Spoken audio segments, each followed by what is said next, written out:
Hello and welcome, dear students. Our today's topic is Maintenance under Hindu Law, Entitlement and Enforcement. First, let's have a look on its objectives. To analyze the law of maintenance under Hindu law. To explore the legislative endeavors under which the right is regulated. To discuss who is entitled to the right of maintenance. To examine the procedure for enforcement of maintenance provisions. Now, the introduction. Maintenance can be defined as a right of a person to obtain food, clothing, shelter, residence, education, medical attendance and treatment, and includes the reasonable expenses for the marriage of an unmarried daughter. Under Hindu law, the joint family system ensures that the family should take care of all its members and maintain them so as to provide them with basic standards of life. It's an obligation on the part of Karta, that is, the manager of the joint family, to make provisions for maintenance of all members. The principle is mentioned under various Hindu texts which consider it as a personal obligation of a Hindu to maintain his wife, children, parents as well as some other relatives like unmarried or widowed sister, etc. Manu said that the aged parents, wife and a child must be maintained even if someone has to do 100 misdeeds. It is also given that a person who prefers charity to a stranger than making provision for food and clothing of his family may find his deed like tasting honey at first, which turns out to be poison later. Therefore, a Hindu must prefer to maintain his family members rather than jeopardizing their right with deeds of charity. It is significant to note that all members of a Hindu joint family are entitled to maintenance irrespective of their gender, status and age. However, the obligation to provide maintenance shifts from one person to another in the case of change of status. For example, in the case of children, it is the duty of both parents, preferable father, to maintain their children. But as soon as the daughter gets married, the burden shifts onto her husband to maintain her during the subsistence of marriage and even during judicial separation or dissolution of marriage under certain circumstances. For children, it is made mandatory for them to maintain their parents during their old age. One of the remarkable features of Hindu law is that it considers both legitimate and illegitimate children on equal footing for maintenance purposes and provides for their maintenance irrespective of their legitimacy. Therefore, a child born out of a white marriage is entitled to receive maintenance from his or her parents. One step further, the Hindu law also recognizes some other relations as dependents who are entitled to maintenance from a Hindu male or female. The Hindu law of maintenance is extensively dealt under sections 18 to 28 of the Hindu Adoptions and Maintenance Act 1956 and is further strengthened with the help of provisions under sections 24, 25 and 26 of the Hindu Marriage Act 1955. Sections 125 to 128 of the Code of Criminal Procedure 1973 and the Maintenance and Welfare of Parents and Senior Citizens Act 2007. All these provisions laid down a detailed set of legal principles to regulate the law of maintenance under Hindu jurisprudence. Now we will discuss persons entitled to maintenance. As mentioned before, Hindu law recognizes that every person, irrespective of his or her gender, status or age, is entitled to maintenance. It recognizes that it is the paramount duty of husband to maintain his wife and similarly, he is entitled to be maintained by his wife under limited circumstances. For children, it is the duty of children and for children, it is their parents who are responsible for their maintenance. A brief discussion about persons who are entitled to the right of maintenance under Hindu law can be made under following headings. Number 1 is spouse. The institution of marriage settles certain obligations and liabilities of spouses towards each other. One such obligation is that they should provide for the maintenance of their better half at different stages of their marriage. A proper understanding of this obligation is made more clear under the following points. The first point is, during the subsistence of marriage. At this stage, the right is available to wife only. Section 18, subsection 1 of the Adoptions and Maintenance Act 1956 incorporates the provision and made the absolute duty of husband to maintain his wife irrespective of financial capacity, fault on his part, etc. He is liable to maintain his wife just because of dual relationship arising out of marriage. Under subsection 2, where she is entitled to live separately from her husband without forfeiting her claim to maintenance if any of the following ground exists. Number 1. The husband has deserted her, that is, abandoned her without reasonable cause and without her consent or willfully neglected her. Number 2. The husband has treated her with cruelty. Number 3. The husband is suffering from virulent form of leprosy. Number 4. The husband keeps another wife. Number 5. The husband keeps the concubine in the same house in which his wife is living or habitually resides with the concubine elsewhere. Number 6. The husband has ceased to be a Hindu by conversion to any other religion. Or number 7. Any other cause justifying her separate living. Additionally, she is also entitled to claim maintenance under Section 125 of Code of Criminal Procedure 1973 if she is unable to maintain herself and the husband, having sufficient means, neglects or refuses to do so. During the pendency of a matrimonial suit, if a matrimonial proceeding is pending between the spouses, the right to claim temporary or interim maintenance is available to both of them as given under Section 24 of the Hindu Marriage Act 1955. The language of the section lays down that it is the discretionary power of the court to order the respondent, either husband or wife, on the application of petitioner to pay him or her the expenses of the proceedings and monthly sum as maintenance pendent light if the petitioner has no independent income sufficient for his or her support and the necessary expenses of the proceeding, during or after the passing of a decree. The court can pass an order of permanent alimony and maintenance to be paid as a gross, monthly or periodical sum in favor of either husband or wife for lifetime against their spouse at the time of passing of any decree or at any time subsequent thereto in accordance with Section 25, subsection 1 of the Hindu Marriage Act 1955. Without daughter-in-law. Section 19 of the Adoptions and Maintenance Act 1956 prescribes the right of a widowed daughter-in-law to claim maintenance from her father-in-law.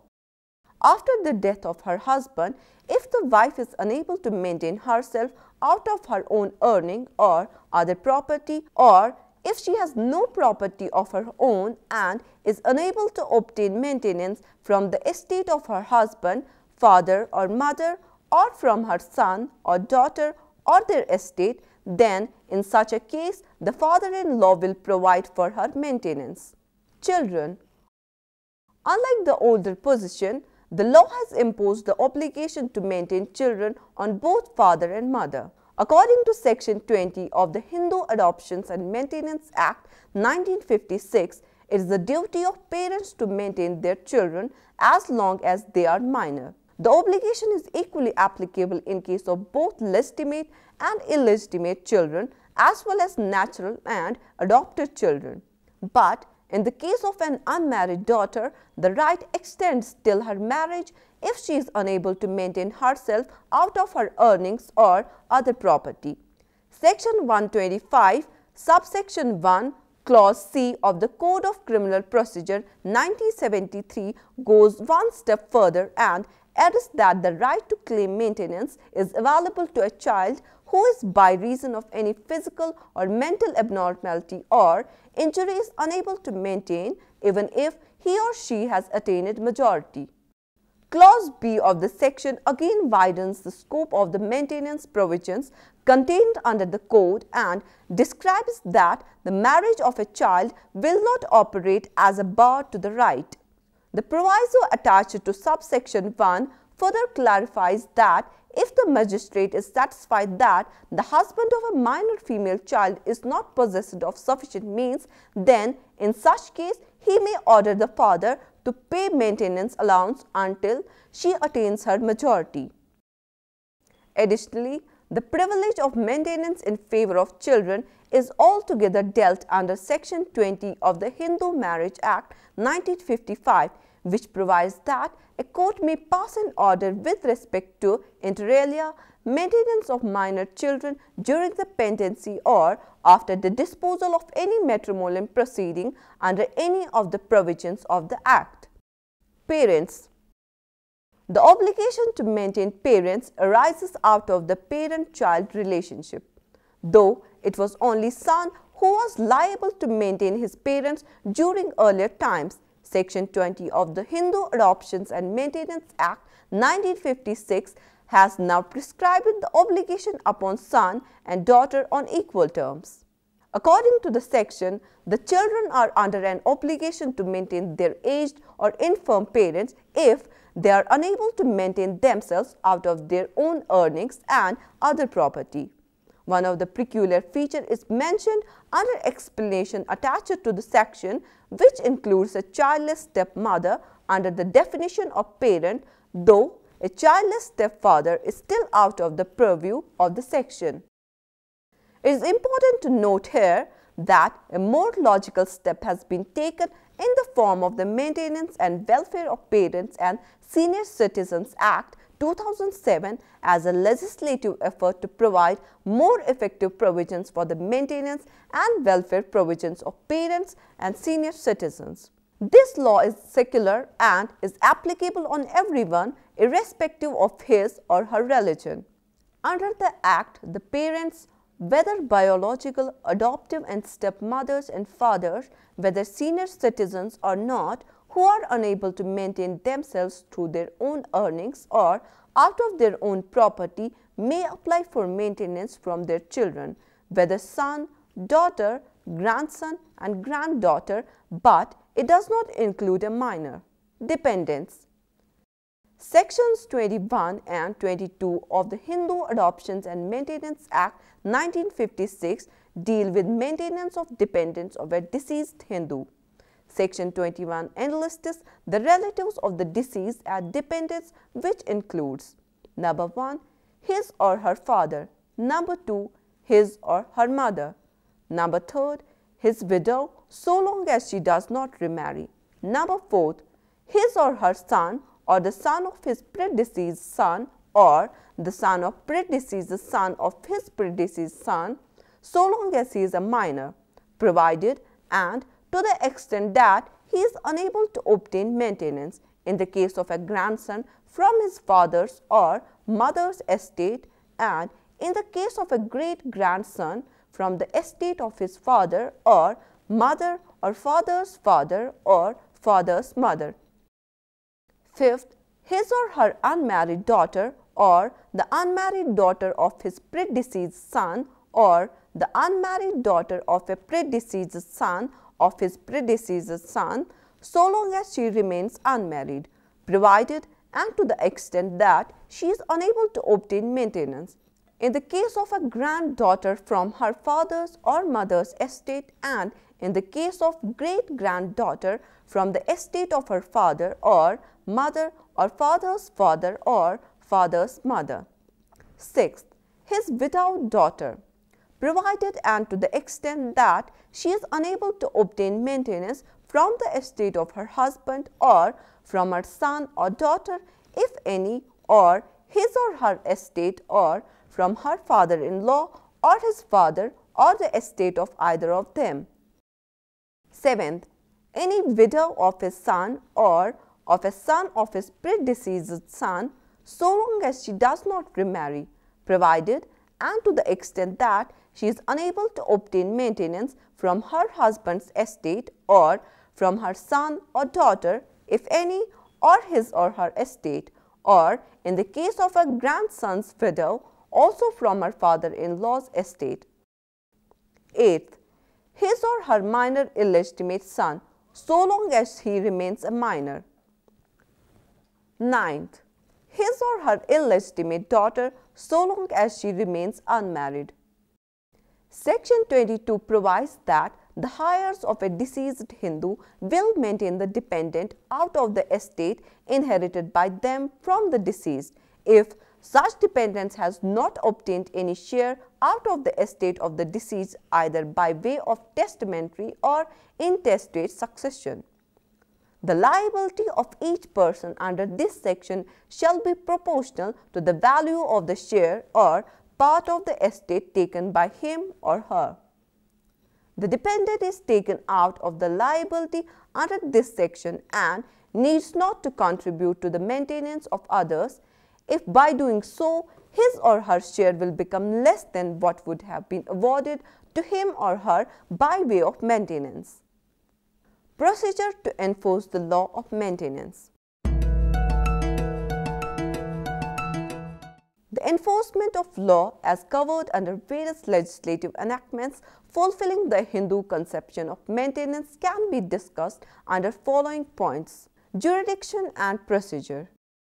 Where an application for award of maintenance is to be made under the provisions of Hindu Adoptions and Maintenance Act 1956, it shall be made following the jurisdictional and procedural rules mentioned under the Code of Civil Procedure 1908 as given under its Order 32A, Rule 1, Subsection 2, Clause D.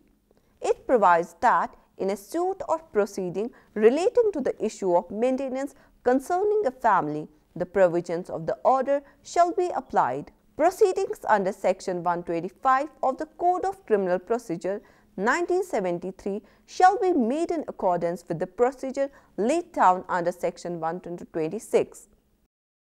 Section 6 of the Maintenance and Welfare of Parents and Senior Citizens Act 2007 is applicable in case of maintenance proceedings under that Act. Amount of maintenance. It is the discretionary power of the court to determine the amount of maintenance under the Hindu Marriage Act 1955, Hindu Adoptions and Maintenance Act 1956 and Code of Criminal Procedure 1973. The court has the preferable discretion to decide whether to grant maintenance or not. If it decides to grant it in the favor of the claimant, then again in its discretion to decide what amount of maintenance will be granted.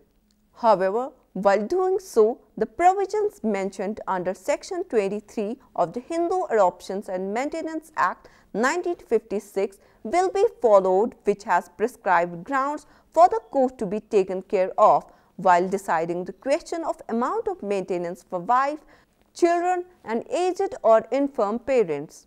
The grounds mentioned are as under. Number 1. Position and status of the parties. The court shall take into consideration the position of the respondent against whom the order of maintenance is to be made. The means and capacity of such person shall be the guiding values while determining the quantum of maintenance. Not only his or her actual income from all sources, salary, if any, expenses, social and economic status shall be considered, but also the potential earning capacity will be taken into consideration. Number 2. Reasonable wants of the claimant. The claimant should mention his or her wants very reasonably. The purpose for awarding maintenance is to provide such claimant the basic needs for life. Therefore, it will be highly unreasonable on his or her part if demands are made for luxurious lifestyle. Only reasonable wants will be taken into consideration of such claimant while determining the question of amount of maintenance. Number 3. Separate residence and maintenance. Section 18 subsection 2 of the Hindu Adoptions and Maintenance Act 1956 provides the right to a wife to separate residence and maintenance. Even a child who left his parents will not lose his right to maintenance, though the amount of maintenance shall be decreased accordingly. The court will consider the justification of the claimant for living separately. Number 4, value of the claimant's property and income. The position and status of the claimant will also be considered while awarding the quantum of maintenance. If such person is employed and has a good income, the amount will be decreased accordingly. If claimant earns more than the respondent, then it will be prejudicial to award a larger amount of maintenance or to award it at all. Number 5, number of persons entitled to maintenance.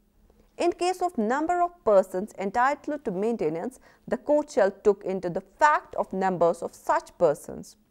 With the increase in number of persons, the value of all the claimants shall be adjusted accordingly. The ground will be taken into consideration where a person is under obligation to maintain wife, children as well as parents at the same time.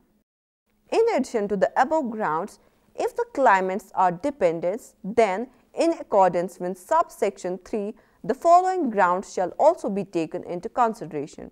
Number 1, prior payment of debts.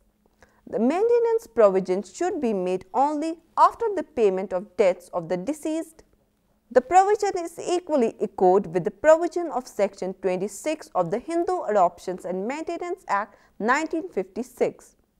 Number 2, provision made under any will. A provision under a will of the deceased made before his or her death will be fulfilled before setting the amount of maintenance. Number 3, degree of relationship between the two. The remoter the degree, more decrease will be there in the amount of maintenance. Number 4, past relations between the dependent and the deceased. The court will also look into the past relation between the dependent and the deceased. While passing an order of maintenance under section 25 of the Hindu Marriage Act 1955, the court will additionally consider the conduct of the parties and other circumstances of the case and may secure the payment by creating a charge on the immovable property of the respondent, and under section 26 it will also consider the wishes of children. But no charge can be created unless by way of will of the deceased, by a decree of the court, by agreement between the dependent and the owner of the estate, or portion or otherwise in case of maintenance claim of dependent as given under section 27 of the Hindu Adoptions and Maintenance Act 1956. Subsequent variation and loss of right to maintenance. There may be subsequent variation, modification or rescission of the order awarding maintenance if there is a material change in the circumstances. The provisions of maintenance available under various laws are co-extensive and supplementary to each other, and a decree or order passed under one will affect the right under other law proportionally. According to section 24 of the Hindu Adoptions and Maintenance Act 1956, if a person ceases to be a Hindu by conversion to another religion, he or she will not more remain entitled to claim maintenance and the order will be rescinded. Similarly, if the husband or wife remarries, or if the wife becomes unchaste, or if the husband has had sexual intercourse outside wedlock, such husband or wife will no more remain entitled to the right to maintenance. Similarly, in the case of a widowed daughter-in-law, if she remarries or if her father-in-law has no means to maintain her from any copper sundry property in his possession, she will no more remain entitled to the right, and the right will stand effected accordingly. Passing of order of maintenance in favor of wife will also give her the right to approach the court for the divorce from her husband under section 13 subsection 2 clause 3 of the Hindu Marriage Act 1955. With this, we come to the end of today's topic. Hope you have understood it well. Thank you.